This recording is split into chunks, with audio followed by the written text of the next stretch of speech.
आजमगढ़ उत्तर प्रदेश की धरती से मैं सौरभ तिवारी आप सभी विद्यार्थियों का अपने YouTube channel BT knowledge world पर बहुत बहुत स्वागत करता हूं और उम्मीद करता हूं आप सभी लोग स्वस्थ होंगे, मस्त होंगे, ज़बरदस्त होंगे, अपनी पढ़ाई लिखाई अपना अध्ययन कर रहे होंगे।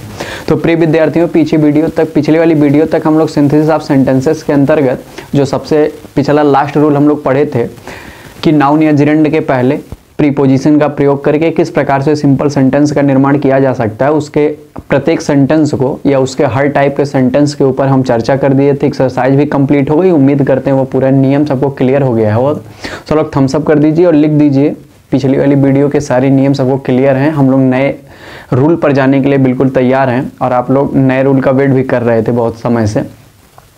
तो अब हम लोग पहुंच गए हैं हमारे अगले नेक्स्ट रूल के ऊपर। और नेक्स्ट रूल जो हमारा है, अब हमें एक सिंपल सेंटेंस का निर्माण फिर से करना है सिंथेसिस करके। लेकिन इस बार हमारा जो नियम है वो कौन सा है, सब लोग अपने नोट्स को निकाल के हेडिंग कर लेंगे। एडजेक्टिव का प्रयोग करके सिंपल सेंटेंस का निर्माण करना, यानी इंग्लिश में लिख सकते हैं फॉर्मेशन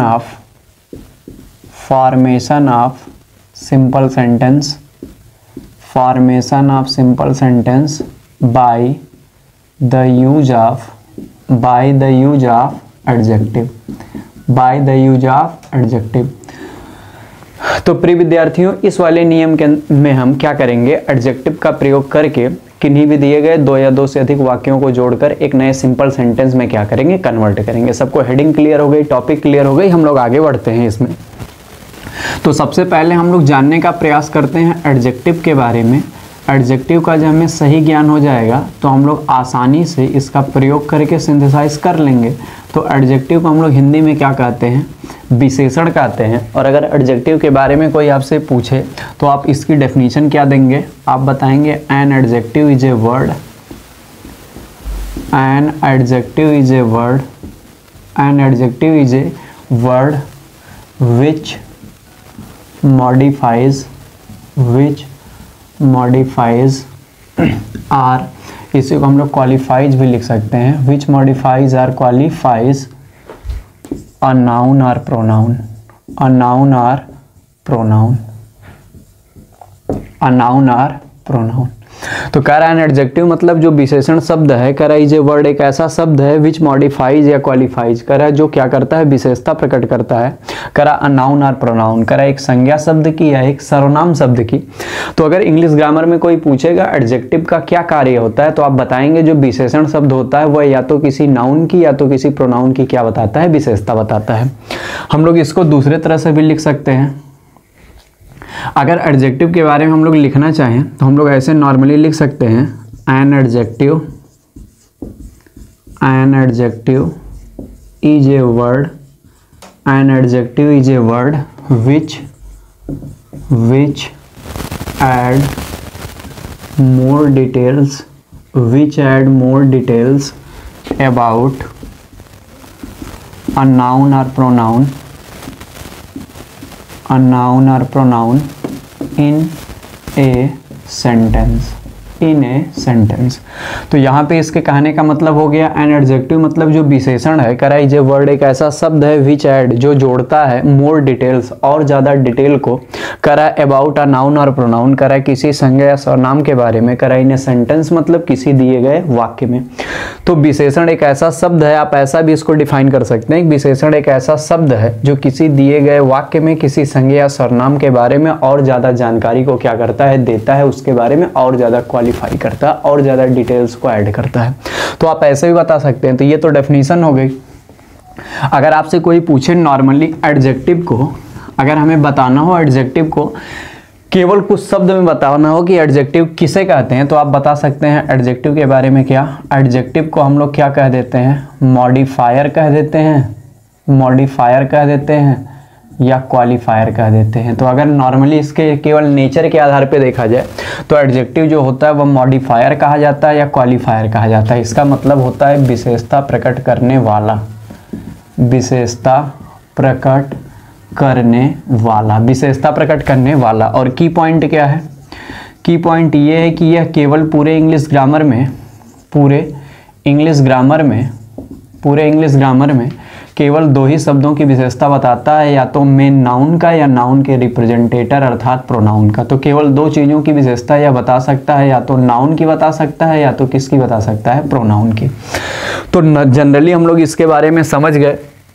कोई भी इंग्लिश ग्रामर में प्रयोग किया जाने वाला ऐसा शब्द जो नाउन या प्रोनाउन की विशेषता बताता है या उसके बारे में कोई डिटेल ऐड कर देता है, उसी को हम लोग किस नाम से जानते हैं, एडजेक्टिव के नाम से जानते हैं। तो उम्मीद करते हैं आपको डेफिनेशन अच्छे समझ में आ गई होगी और इसको क्वालिफायर या मॉडिफायर के रूप में जाना जाता है। आप ये बात क्लियर समझ गए होंगे और ये केवल नाउन या प्रोनाउन की ही विशेषता बता सकता है, आप इसके बारे में भी जान गए होंगे। अब हम पहले इसके कुछ साधारण एग्जाम्पल्स लेते हैं।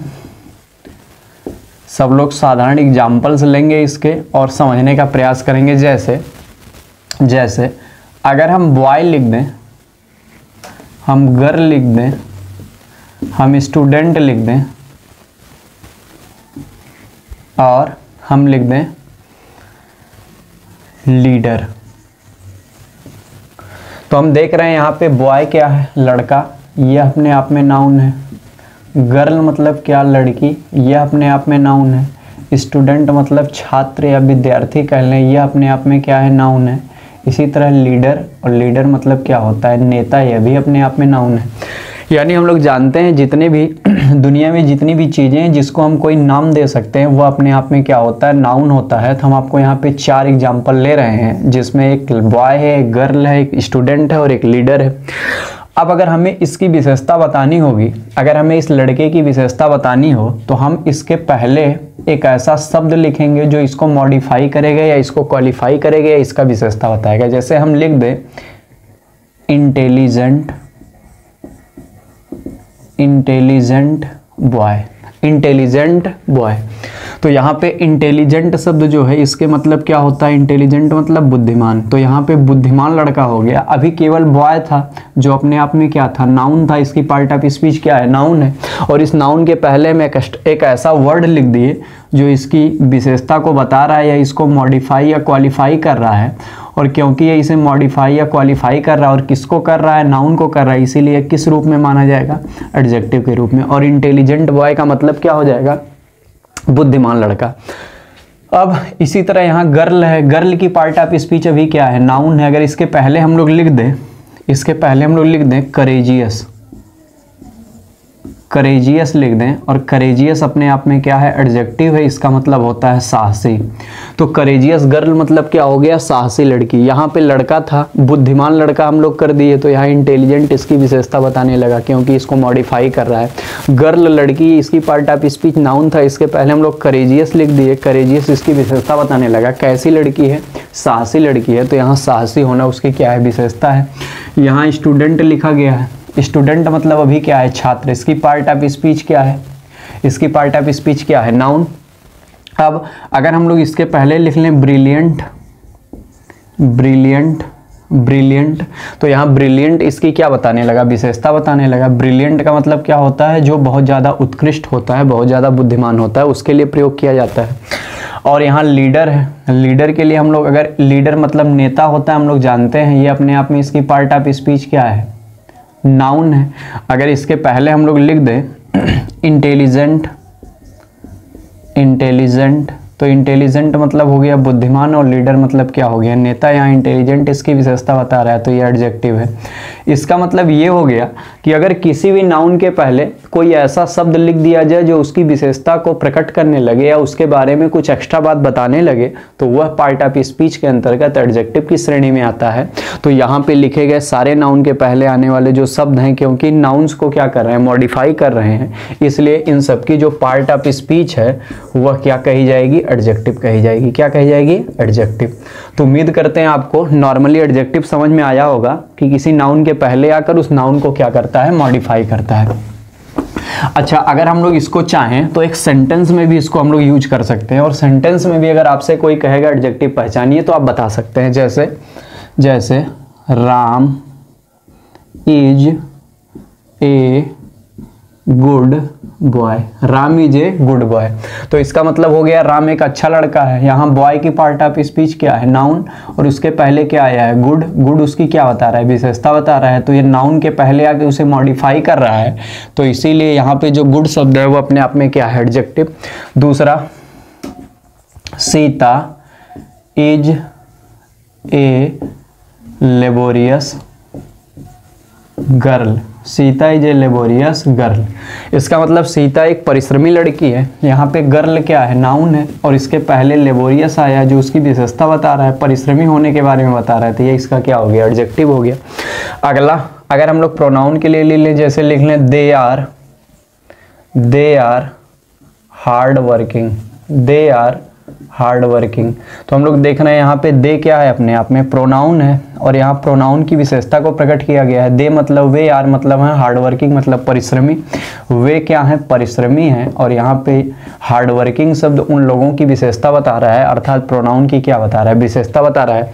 तो पहले वाले वाक्य में नाउन की विशेषता बताई जा रही है, दूसरे वाले में भी नाउन की बताई जा रही है, तीसरे वाले में किसकी बताई जा रही है, प्रोनाउन की बताई जा रही है। हम लोग एक चौथा सेंटेंस लेते हैं, we are intelligent, we are intelligent. We मतलब हम लोग, आर हैं, इंटेलिजेंट मतलब बुद्धिमान। यहाँ बी अपने आप में क्या है, प्रोनाउन, और इंटेलिजेंट इसकी क्या है, विशेषता है। तो यहाँ किसका काम कर रहा है, एडजेक्टिव का, लेकिन मॉडिफाई किसको कर रहा है, प्रोनाउन को।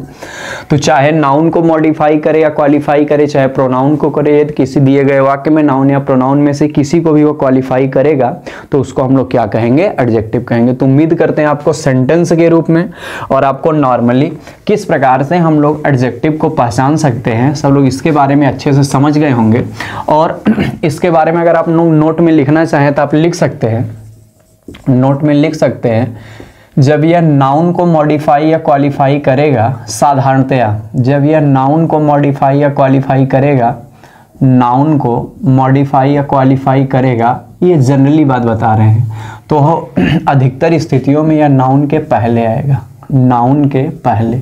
यानी जब कोई एडजेक्टिव शब्द किसी दिए गए वाक्य में किसी नाउन को क्या करता है, मॉडिफाई करता है, तो यह नाउन के कहाँ आता है, ठीक पहले आता है। ये पहला पॉइंट हो गया। दूसरा, जब यह किसी दिए गए वाक्य में प्रोनाउन को मॉडिफाई करता है, प्रोनाउन को मॉडिफाई करता है, प्रोनाउन को मॉडिफाई करता है, तो यह प्रोनाउन के जनरली बाद प्रयोग किया जाता है, प्रोनाउन के जनरली बाद प्रयोग किया जाता है। तो ये दोनों बात सब लोग कॉपी में लिख लेंगे। नाउन को मॉडिफाई या क्वालिफाई करेगा तो नाउन के पहले आएगा, प्रोनाउन को करेगा तो प्रोनाउन के कहाँ आएगा, बाद आएगा। नॉर्मली ऐसा होता है। अब हम लोगों को क्या करना है, सबसे पहले ये जानना है, यहाँ से इंपॉर्टेंट बातें सब लोग ध्यान से समझेंगे। हम लोग इसका प्रयोग कब करेंगे अपने सिलेबस के अकॉर्डिंग, यानी सबसे पहले हम लोग व्हेन का आंसर देखते हैं कि कोई पूछेगा इस नियम को हम लोग कब अप्लाई कर सकते हैं, कब हम लोग समझेंगे कि हमें एडजेक्टिव का प्रयोग करके सिंथेसाइज करना है। सबसे पहले हम लोग इसके ऊपर चर्चा करते हैं। तो व्हेन करेंगे यानी कब करेंगे, सबसे पहले सब लोग जाने, अगर हमारे पास दो सेंटेंस यस1 और यस2 दिए गए हैं, अगर हमारे पास दो सेंटेंस यस1 और यस2 दिए गए हैं और पहले वाले सेंटेंस में हमें कोई नाउन या तो दिखाई दे या तो कोई प्रोनाउन दिखाई दे, यदि हमारे पास कोई दो सेंटेंस यस1 और यस2 दिए गए हों और पहले वाले सेंटेंस में हमें या तो कोई नाउन दिखाई दे यानी संज्ञा शब्द दिखाई दे या तो कोई प्रोनाउन दिखाई दे अर्थात सर्वनाम शब्द दिखाई दे, और जो नाउन या प्रोनाउन पहले वाले सेंटेंस में आया है उसकी हमें विशेषता या उसके बारे में कोई डिटेल, दूसरी कोई भी डिटेल हो सकती है उस व्यक्ति के बारे में, किसी नाउन या प्रोनाउन के बारे में, तो पहले वाक्य में आने वाले किसी नाउन या प्रोनाउन की विशेषता को या उसके बारे में किसी डिटेल को किसी दूसरे वाले सेंटेंस में या दूसरे वाले सेंटेंस में दिखाई दे रहा हो या दूसरे वाले सेंटेंस में बताया गया हो, तब ऐसी स्थिति में जब पहले वाले वाक्य में आने वाले नाउन या प्रोनाउन की विशेषता या डिटेल को दूसरे वाले सेंटेंस में दिखाया गया हो या बताया गया हो या उसको एक्सप्रेस किया गया हो, तब ऐसी स्थिति में हम लोग सिंथेसाइज करते समय और सिंथेसाइज हम लोग जब करेंगे तो क्या बना रहे होंगे, अभी इस कंडीशन में जो हम लोग नियम पढ़ रहे हैं, सिंथेसाइज करके अगर हम लोग सिंपल सेंटेंस का निर्माण करना चाहते हैं तो हम लोग इस नियम को फॉलो कर सकते हैं। तब हम लोग इस रूल को क्या कर सकते हैं, अप्लाई कर सकते हैं, इस रूल को लगा सकते हैं। फिर सब लोग ध्यान से सुन लें, कब करेंगे? अगर दो वाक्य S1 S2 इस प्रकार दिए गए हों कि पहले वाक्य में नाउन या प्रोनाउन दिखाई दे, उसकी विशेषता दूसरे वाले में दिखाई दे, तब सिंथेसाइज करके हम लोग जब सिंपल सेंटेंस बनाने जाएंगे तब हम लोग इस रूल को क्या करेंगे, अप्लाई करेंगे। तो उम्मीद करते हैं सबको व्हेन का आंसर मिल गया होगा कि हम लोग यह नियम कब अप्लाई करेंगे, जब ये कंडीशन मिलेगी तब अप्लाई करेंगे। अब अगली कंडीशन आती है कि हम लोग ये तो समझ गए कि हम लोग इसको कब अप्लाई करेंगे। अब हम लोग देखते हैं इसको किस प्रकार अप्लाई किया जाएगा, यानी अब हम लोग हाउ का आंसर देखते हैं। How to apply, how to apply हम लोग इसको किस प्रकार से लगाएंगे। तो अभी हम आपको बताएं S1 और S2 दो सेंटेंस दिए गए होंगे। पहले वाले सेंटेंस में किसी नाउन या प्रोनाउन के बारे में बताया जाएगा और उसकी विशेषता बताने वाला जो एडजेक्टिव शब्द है या दूसरे उसकी विशेषता बताने वाला या उसका डिटेल बताने वाला जो शब्द है वह दूसरे वाले वाक्य में हमें दिखाई देगा। तो हमें क्या करना होगा, जो एडजेक्टिव शब्द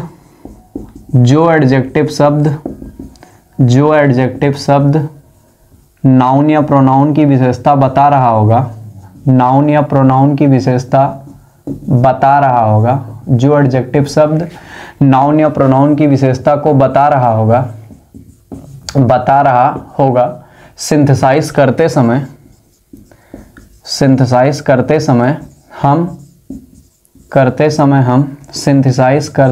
हम उस एडजेक्टिव शब्द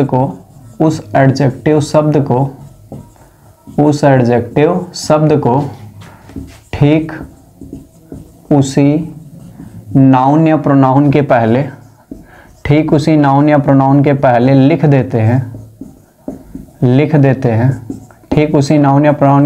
देते हैं, जिसकी वह विशेषता बता रहा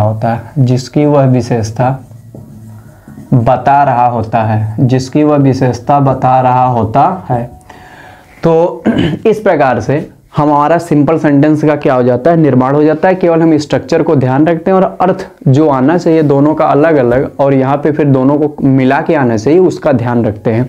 तो हम लोगों को करना क्या होता है, दो सेंटेंस S1 S2 दिए गए होते हैं। पहले वाक्य में किसी नाउन या प्रोनाउन का हमें जिक्र मिलता है, उसकी विशेषता हमें दूसरे वाले में या उसके बारे में डिटेल दूसरे में दिखाई देती है। तो जो एडजेक्टिव शब्द नाउन या प्रोनाउन की विशेषता को बता रहा होता है, सिंथेसाइज करते समय हम उसी एडजेक्टिव वाले शब्द को उसी नाउन या प्रोनाउन के ठीक पहले लाके अरेंज कर देते हैं जिसकी वह विशेषता बता रहा होता है। तो इस प्रकार से हमारा वाक्य एक सिंपल सेंटेंस में क्या हो जाता है, कन्वर्ट हो जाता है। सर और शेष वाक्य जो बचे उसको कैसे लिखते हैं, वह स्ट्रक्चरली लिख देते हैं जिससे हमारा वाक्य सीक्वेंस में आ जाए और हमें पूरा अर्थ क्या है स्पष्टता के साथ प्राप्त हो जाए।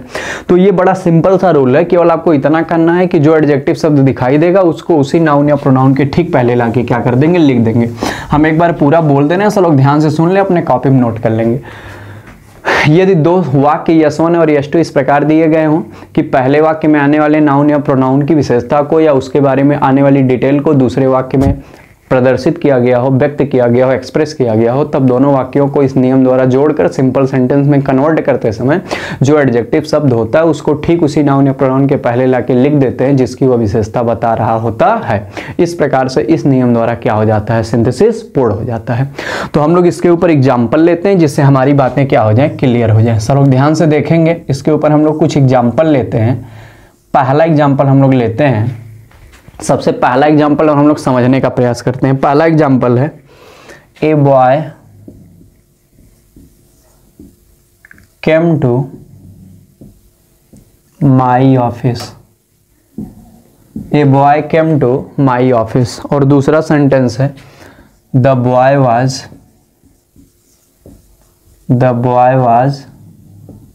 Blind, the boy was blind. सब लोग ध्यान से हमारी बातों को सुनेंगे।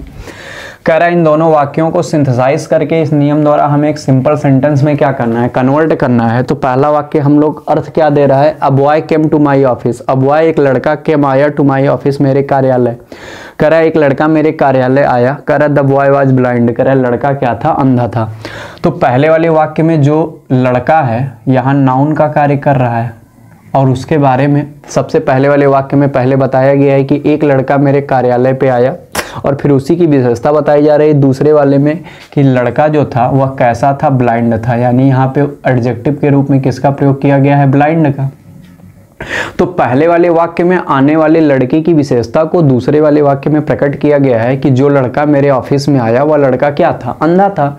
तो उम्मीद करते हैं पहले वाले वाक्य में आने वाले बॉय की विशेषता दूसरे में ब्लाइंड के रूप में दिखाई दे रही है। ये बात सब लोग अच्छे से समझ गए होंगे। बताइए सबको समझ में आया अच्छे से, कोई दिक्कत परेशानी किसी को। अब जब हमें दोनों कंडीशन मिल गई कि पहले वाले में नाउन आया और दूसरे वाले वाक्य में उसी नाउन का एडजेक्टिव आया, तो हमें क्या करना है, सिंथेसाइज करके एक सिंपल सेंटेंस बनाना है। तो हम लोग कैसे बना देंगे, जो एडजेक्टिव शब्द है जिस नाउन की विशेषता बता रहा है ठीक उसके पहले लागे केवल क्या कर देना है, अरेंज कर देना है। तो हम लोग लिखेंगे a blind boy came to my office. A blind boy came to my office. अब सब लोग अर्थ ध्यान से देखें।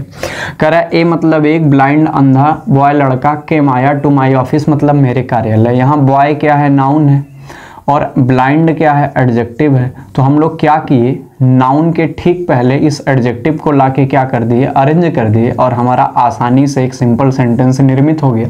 और इसका हम लोग अर्थ निकाल के भी देख लेते हैं। अब blind boy came to my office यानी एक अंधा लड़का मेरे कार्यालय पे आया।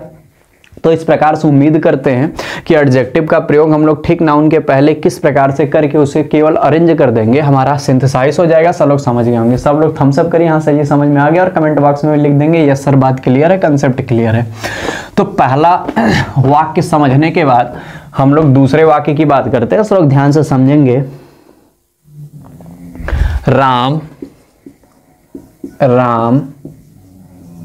gave a rupee to a man। Ram gave a rupee to a man। और दूसरा सेंटेंस है the man was lame। the man was lame। अब ध्यान से लोग देखें। कह रहा राम ने गिव दिया अ रूपी, 1 रुपया, टू ए मैन मतलब एक आदमी को या एक व्यक्ति को। कह रहा द मैन वाज लेम। कह रहा व्यक्ति क्या था, लेम मतलब होता है लंगड़ा। तो कह रहा है कि राम ने 1 रुपया एक व्यक्ति को दिया। कह रहा है व्यक्ति क्या था, लंगड़ा था। लेम मतलब क्या होता है, लंगड़ा। तो हम लोग देख रहे हैं कि राम ने गिव दिया अ रूपी, 1 रुपया, टू अ मैन। यहाँ मैन जो है ये अपने आप में क्या है, एक नाउन है, क्योंकि व्यक्ति को संबोधित कर रहा है या व्यक्ति के लिए प्रयोग किया गया है। और इसी मैन की विशेषता को यानी नाउन की विशेषता को हमें लेम के रूप में यानी एडजेक्टिव के रूप में दूसरे वाक्य में दिखाई दे रहा है। तो जब पहले वाक्य में आने वाले नाउन की विशेषता को दूसरे वाले में किसी एडजेक्टिव द्वारा व्यक्त किया जाए, दिखाया जाए, प्रदर्शित किया जाए, क्वालिफाई किया जाए, तो हमें क्या करना होता है, जो एडजेक्टिव होता है ठीक उसी नाउन के पहले लाके केवल अरेंज कर देना होता है। तो हम लोग क्या लिख देंगे इसको, Ram gave a rupee to a lame man। यानी राम ने एक लंगड़े व्यक्ति को 1 रुपया दिया। राम ने एक लंगड़े व्यक्ति को 1 रुपया दिया। तो उम्मीद करते हैं आपको दूसरा सेंटेंस भी क्लियर हो गया होगा।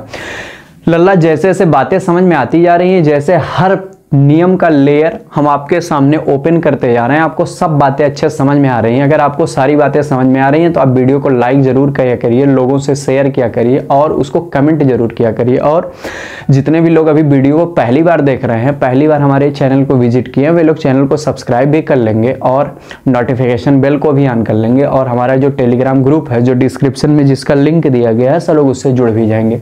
तो उम्मीद करते हैं आपको सारी बातें क्लियर हो रही होंगी। आपको एक बार भी ऐसा फील नहीं होगा कि हम आपको इस प्रकार से सामने न रहते हुए पढ़ा रहे हैं। एक्चुअली हम लोग सामने ही हैं, केवल आपको ध्यान से देखते जाना है, नोट्स बनाते जाना है और बातों को समझते जाना है। अब हम तीसरे सेंटेंस की बात करते हैं। तीसरा सेंटेंस है the police caught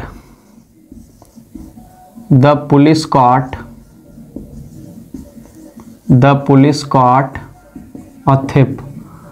the police caught a thief. और दूसरे सेंटेंस में लिखा है the thief was notorious. The thief was notorious. सब लोग ध्यान से देखेंगे। करा द पुलिस मतलब जो पुलिस था, कह रहा है कि यानी पुलिस का हिंदी होती है क्षेत्र रक्षक, यानी जो क्षेत्र की हमारे क्या करते हैं, रक्षा करते हैं। कह रहा उन्होंने काट पकड़ा थिप एक चोर को। कह रहा पुलिस ने एक चोर को पकड़ा। कह रहा द थिप जो चोर था वाज नोटोरियस। नोटोरियस मतलब होता है कुख्यात। नोटोरियस मीन्स क्या होता है, कुख्यात। वैसे इंग्लिश ग्रामर में 2 शब्द हैं, एक है फेमस और एक है नोटोरियस। एक है फेमस और एक है नोटोरियस। एक की हिंदी होती है विख्यात और एक की हिंदी होती है कुख्यात। अगर हम लोग इंग्लिश में इसकी मीनिंग जाने तो यहाँ पे होता है नोन फॉर गुड वर्क और इसका होता है नोन फॉर बैड वर्क। तो जो अपने अच्छे कामों के लिए जाना जाता है उसको फेमस कहा जाता है, जो अपने बेकार कामों के लिए जाना जाता है उसको हम लोग क्या कहते हैं, नोटोरियस। तो यहाँ चोर की बात हो रही है, थिप की बात हो रही है, तो उसकी विशेषता है कि वह क्या था, नोटोरियस था यानी कुख्यात था। तो पूरे दोनों वाक्यों का अर्थ क्या हो गया, कह रहा है कि पुलिस ने एक चोर को पकड़ा, करा और जो चोर था वह क्या था, कुख्यात था। तो पहले वाले वाक्य में आने वाले नाउन अर्थात थिप की विशेषता को दूसरे वाले वाक्य में नोटोरियस के रूप में क्या किया गया है, एक्सप्रेस किया गया है। तो हम लोग जब इसको सिंपल बनाएंगे तो क्या हो जाएगा, The police caught a notorious thief. The police caught a notorious thief. The police caught a notorious thief. यहाँ पे थिप हमारा क्या है, नाउन है, और नोटोरियस क्या है, एडजेक्टिव है। और नाउन के ठीक पहले हम एडजेक्टिव ला के जब अरेंज कर देंगे तो हमारा क्या बन जाएगा, सिंपल सेंटेंस बन जाएगा। इसके पहले वाले में मैन क्या है, नाउन है, और उसकी विशेषता क्या है, लेम यानी एडजेक्टिव है। नाउन के ठीक पहले एडजेक्टिव को ला के अरेंज कर दिया तो हमारा किस में कन्वर्ट हो गया, ये भी सिंपल में कन्वर्ट हो गया और ये भी किस में कन्वर्ट हो गया, सिंपल में। अगर आप लोग लेट के देख रहे हैं, सो के देख रहे हैं तो उठ जाएं सब लोग, आराम से जहाँ पे भी हैं चेयर ले लें, चेयर पे बैठ के आराम से बातों को देखते जाएं, नोट्स बनाते जाएं, बातों को समझते जाएं। और कोई दिक्कत हो, कोई क्वेरी हो तो कमेंट बॉक्स में जरूर बताएं। और जब सारी बातें आपको क्लियर हो रही हैं तो आप कमेंट बॉक्स में सारे सेंटेंसेस को लिख भी सकते हैं, जिससे आपका हाथ चलता रहेगा और आप एक्टिव रहेंगे। तो यहाँ तक की बातें क्लियर हो गई। हम लोग अभी 2 सेंटेंस और लेते हैं और अपनी बातों को और ज़्यादा क्लियर करने की कोशिश करते हैं। 3 सेंटेंस हमारे कंप्लीट हो गए, हम लोग तीनों को अच्छे से एडजेक्टिव द्वारा समझ लिए। हम चौथा सेंटेंस लेते हैं। चौथा सेंटेंस है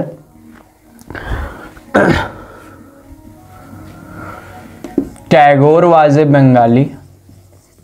टैगोर वाज ए बंगाली। और दूसरा सेंटेंस है he was a great poet.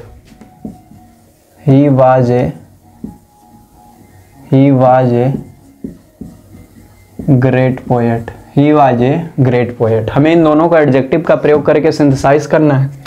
पहले हम लोग अर्थ निकालते हैं। कह रहा टैगोर मतलब टैगोर, अरे भैया रविन्द्रनाथ टैगोर, जिनको 1913 में उनकी कृति के लिए, गीतांजलि के लिए नोबेल पुरस्कार मिला था, उन्हीं रविन्द्रनाथ टैगोर की बात हो रही है। तो कह रहा टैगोर वाज ए बंगाली। कह रहा टैगोर क्या है, एक बंगाली व्यक्ति थे, यानी बंगाल के रहने वाले थे, पश्चिम बंगाल। कह रहा है कि he was a great poet, और उनकी विशेषता क्या थी, ही वह वाज थे, ग्रेट पोएट मतलब एक महान कवि थे। तो कह रहा है कि टैगोर एक बंगाली थे और वो एक महान कवि थे। हमें यहाँ दिखाई दे रहा है टैगोर की विशेषता पहले वाले में भी दिखाई दे रही है बंगाली के रूप में, और दूसरे में भी दिखाई दे रही है ग्रेट पोएट के रूप में। हम लोग एडजेक्टिव को सिर्फ नाउन के पहले अच्छे से क्या कर लेंगे, अरेंज कर लेंगे। अब जब हम लोग इसको लिखेंगे तो हो जाएगा Tagore was a great Bengali poet. Tagore was a great Bengali poet. अब सब लोग ध्यान से अगर देखें तो अर्थ क्या हो गया, टैगोर वाज थे अ ग्रेट महान बंगाली, बंगाल के रहने वाले, पोएट मतलब कवि। तो कह रहा है टैगोर एक महान बंगाली पोएट यानी कवि थे। अब यहाँ जो पोएट शब्द है ये अपने आप में क्या है, नाउन है, और यहाँ पे जो ग्रेट और बंगाली और ए आया है वो अपने आप में यहाँ किसका काम कर रहा है, एडजेक्टिव का।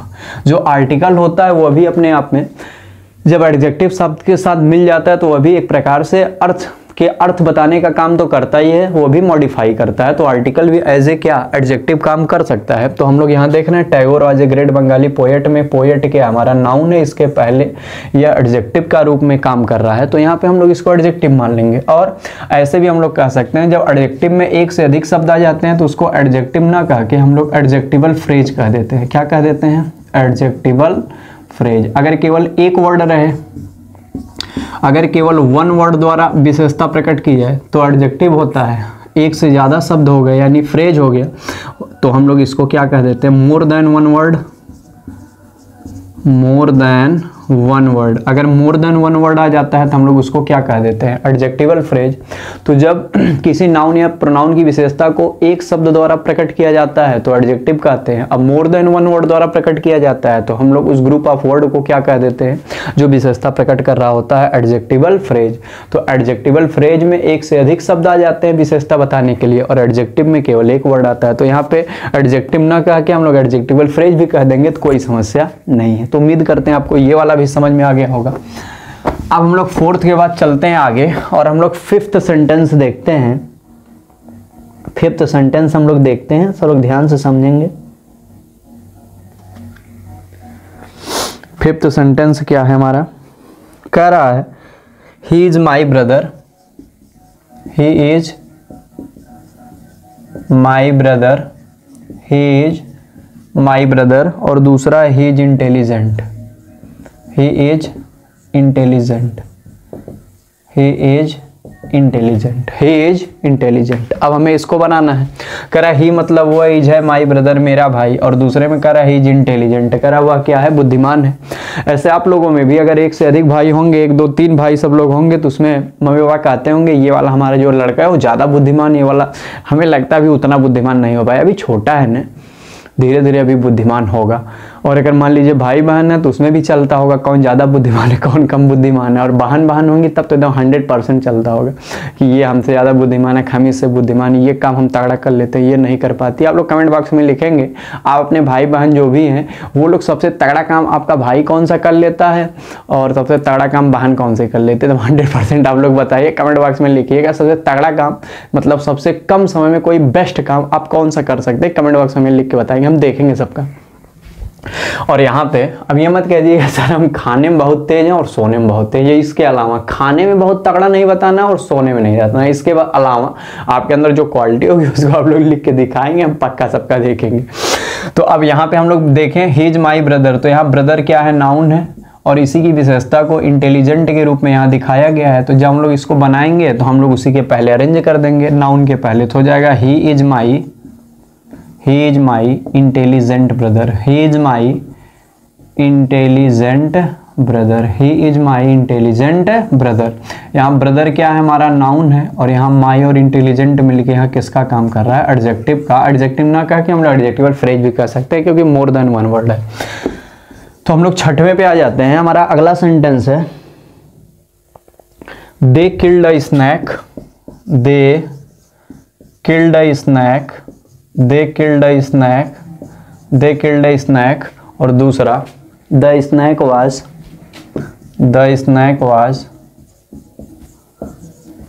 Poisonous, poisonous. तो कह रहा है दे मतलब उन लोगों ने, किल्ड मतलब जान से मार दिया, स्नैक मतलब एक सांप को। कह रहा द स्नैक वाज पॉइजनस, कह रहा जो सांप था वह कैसा था, जहरीला था, विषैला जहरीला भैया। तो कह रहा है कि उन्होंने एक सर्प को मार दिया, कह रहा है सांप कैसा था, जहरीला था। तो यहाँ पे पहले वाले वाक्य में नाउन आया स्नैक और उसकी विशेषता क्या है कि वह पॉइजनस है, यहाँ दिखाई दे रहा था। हम लोग इसको आसानी से बना लेंगे, हो जाएगा हमारा दे killed a poisonous, they killed a poisonous snake, they killed a poisonous snake, the killed a poisonous snake. यहाँ स्नैक क्या है, नाउन, और पॉइजनस क्या है, इसका एडजेक्टिव है। तो हम लोग बड़े आसानी से बना लिए कि उन्होंने एक जहरीले या विषैले सर्प को या सांप को क्या कर दिया, जान से मार दिया। हम एक सेंटेंस और आपको बता दे रहे हैं और उम्मीद करेंगे आपको पूरा नियम अच्छे से क्लियर हो गया। सेंटेंस है आई सा अ वुमन, आई सा अ वुमन, आई सा अ वुमन, और दूसरा सेंटेंस है she was very old, she was very old. तो कह रहा है मैंने एक महिला को देखा, कह रहा शी वाज वेरी ओल्ड, वो बहुत ज्यादा क्या थी, वृद्ध थी, बूढ़ी थी। तो हम लोग जब इसको बनाएंगे तो क्या हो जाएगा, आई सा ए वेरी, आई सा ए वेरी ओल्ड वुमन, आई सा ए वेरी ओल्ड वुमन, मैंने एक बहुत बूढ़ी या वृद्ध महिला को देखा।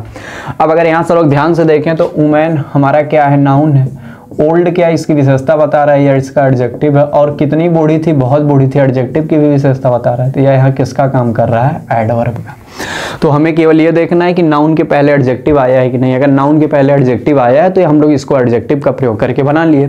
तो इस प्रकार उम्मीद करते हैं आपको सारे सेंटेंस आज के अच्छे समझ में आ गए होंगे कि किस प्रकार से जब विशेषता हमें दिखाई देगी आए हुए नाउन की तो हम लोग उसको बना सकते हैं। आपके लिए होमवर्क कह लो, प्रैक्टिस क्वेश्चन कह लो, सब लोग जिसका आंसर कमेंट बॉक्स में देंगे और 100% देंगे, क्योंकि आपको आंसर बताने से क्लियरिटी होती जाएगी और कॉन्फिडेंस भी आएगा। चलो आंसर पक्का देंगे। सेंटेंस है the boy was weeping bitterly,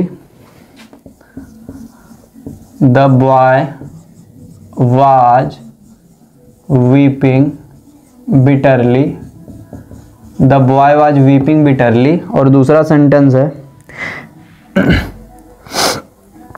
he was hungry, he was hungry, he was hungry. इसको सॉल्व करके दिखा देना और एक और बोल दे रहे हैं। सेंटेंस है the principal find a boy, the principal find a boy. यहाँ फाइंड मतलब जो किसी के ऊपर जुर्माना लगाया जाता है वो वाला फाइंड है, फाइन है। और दूसरा सेंटेंस है the boy was naughty, the boy was naughty, the boy was naughty. सब लोग इन दोनों को इसी नियम का प्रयोग करके सिंथेसाइज करके कमेंट बॉक्स में इसका आंसर देंगे और बताएंगे आज की क्लास सबको कैसी लगी, सबको पसंद आई कि नहीं, सारी बातें क्लियर हो गई कि नहीं। सब लोग थम्स अप भी करेंगे और ओके सर भी लिख देंगे और दोनों जो सेंटेंस आपको दिए गए उसका सिंथेसाइज भी सब लोग करके दिखाएंगे। तो उम्मीद है आज की क्लास आपको पसंद आएगी, चलो अच्छे सारी बातों को समझ गए होंगे। तो हम लोग मिलते हैं नेक्स्ट वीडियो में इसी की एक्सरसाइज के ऊपर बेस्ड सेंटेंसेस के साथ, और कुछ उसमें इंपॉर्टेंट सेंटेंस हम अपने तरफ से भी लेंगे जो बोर्ड परीक्षा के लिए इंपॉर्टेंट रहेगा। तो हम लोग मिलते हैं नेक्स्ट सेशन में। तब तक सब लोग स्वस्थ रहें, मस्त रहें, पढ़ाई करते रहें। तब तक के लिए बहुत बहुत धन्यवाद।